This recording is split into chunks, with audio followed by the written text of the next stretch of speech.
Yeah, well, thank you, Drix. I'd also like to share a few of my memories, my stories with Tito Tits. I am Monty. I'm the son of Chona, who is the sister of Tito Tits. And Tito Tits was my ninong. So, the thing that I really remember most about Tito Tits really was, there were quite a few moments when he would single me out. Like Karen said, we're a huge family, so often the way we interact with all our titos and titas is, all together as a huge group. But the memorable parts really are when Tito Tits would single me out amongst the rest of the cousins and have those moments with me. And there were quite a few. One was when, I think sometime in New Manila, where I was running. I would normally do my exercise and run around the village, and I would bump into Tito Tits. He would run as well, and he pulled me out and he said, how much do you run? How far do you run? And I said, I do about a 3 to 5K run every other day, sort of. And then he took interest into my being athletic for some reason, and he started to tell me stories about how he was the best ping pong player in Camp Crame. He was, while in prison, he said, nobody in Camp Crame could beat me in ping pong. And then, of course, he would brag about his basketball days in the Ateneo. He was a varsity player at the Ateneo as well. Another time was when, of course, Karen also mentioned that he was one family member with his family that was living in the States. So we would, those of us that had the chance to go to the States and live for a few days or a few weeks or a few months with Sila Bambi and Trix and the entire family. And so naturally Tito Tits was our host. And there was this one time when, obviously, as is always part of the clan, I think I was with Brian and a few other cousins when we decided to, but it must have been every night anyway, but we decided to drink. And Tito Tits was not allowed to drink because of his diabetes. And so one night he says, I'm going to drink. And Tita Senny says, bawal ka. But he says, no, this is a special occasion. So we shared a few beers with Tito Tits, and that's when he started telling us more stories. And he said there was a time when he was flying a helicopter, I think, when he was with ABS-CBN, and the helicopter crashed. And so when it crashed, there was, of course, a rescue party that was sent out to look for the helicopter and to look for Tito Tits. But it crashed near Gumaca, I think. Quite near Gumaca. He told me it's near his hometown. And so when they sent the rescue party, they went looking for him, and he was not in the crash site. And so they walked towards Gumaca, and they found him there drinking with his old friends. And in that same time in the States, when we were having conversation, and then he started saying, he was telling me that he didn't like it in the States. I think I was about 17 then. I couldn't understand. It was my first time to travel abroad, seeing how beautiful the US was. And I couldn't understand why he couldn't like it in the States. And he says, no, I don't like it here, Monty, not at all. And I said, why, Tito? Something I'll tell you. And he says, I'm listening. it's not my home. I don't belong here. I long to go home every day, to go back to the home. And he says, and there are times when, obviously there are times when Americans don't also welcome, naturally partly of discrimination, I guess. But he said, but every time I tell them I'm from Harvard, they shut up.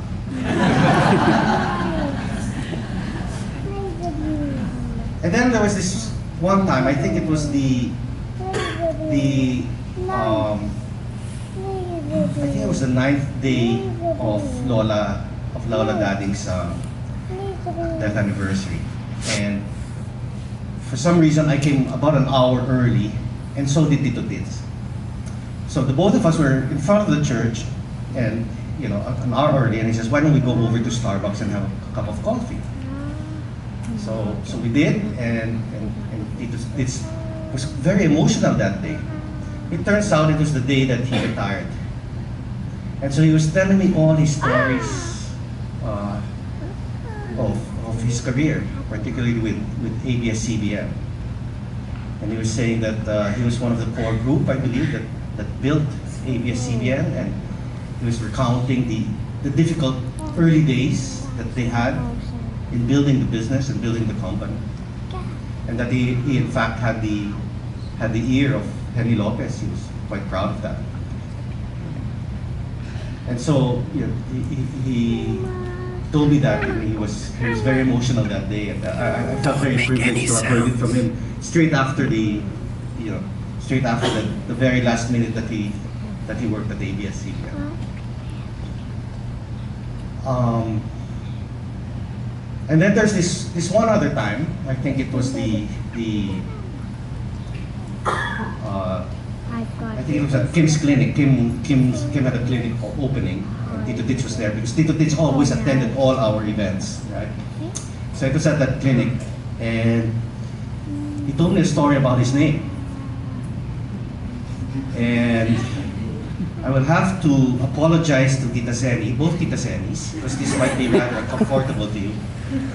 But he told me the story of his name, and it so happened that just before that, there was an email thread going around amongst us cousins about our names, and we were teasing each other about all our names until I think it was Monvi that said, you know, we were all saying, how do we all get our names anyway? And so everybody was teasing each other, and Monvi said, but how did Tito Tits get his name? and after that email thread, about a week or two later, wow, he was seated beside me and he was telling me the story of his name. And so I wrote back to the cousin and said, hey, Eureka, I found it. I found why his name is Tito Tits. So I wrote the email and I saved it, and here it is. It's a bit long, and Tita Seni's. Sorry for this, everyone. At Kim's clinic launch event last Saturday, by sheer happenstance, Tito Tits revealed to me the elusive origins of his nickname. I remained curious, almost skeptical, at his seeming unawareness of our recent exchange of emails, even as he made no mention of it and simply shared out of the blue and rather enthusiastically the story of his moniker, of which I will now share with you all. Tito Tits, as we all know, is Lorenzo Jr. It is an old Spanish practice to name little boys, especially the juniors, the mini-me's of their fathers by removing the last vowel and replacing it with ito. For instance, a father's Diego becomes a son's Dieguito, or a senior's Jose to a junior's Joselito, or from an elderly Juan to a younger Juanito. For Tito Tits, it was naturally from his Lorenzo Jr. to Lorenzito. A nickname, therefore, of the latter became Tito. His friends, unmindful of possibly utterly ignorant of the American translation, further shortened this and fondly called him Tits. Now, Monvi's recent portrayal of what possibly happens during Tito Tits' regular trips to the US, it appears, is far from fictional, as he personally shared his discomforting experiences. He made mention of how Tita Seni, sometimes seeking his attention from a distance, calls his name aloud. Tits! In a mall or in an elevator.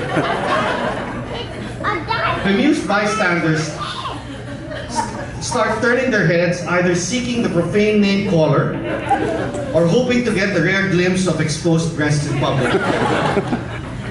In either case, Tito Tits refuses to respond, acts as if he heard nothing, keeps his head still and fixed at forward sight, and simply remains embarrassingly silent.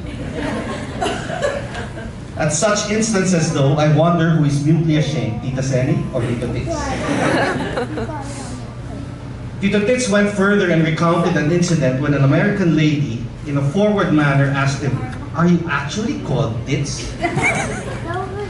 With his Harvard accent and Reagan-like humor, our favorite articulate Tito replied, "Yes, I am. But there is more to this.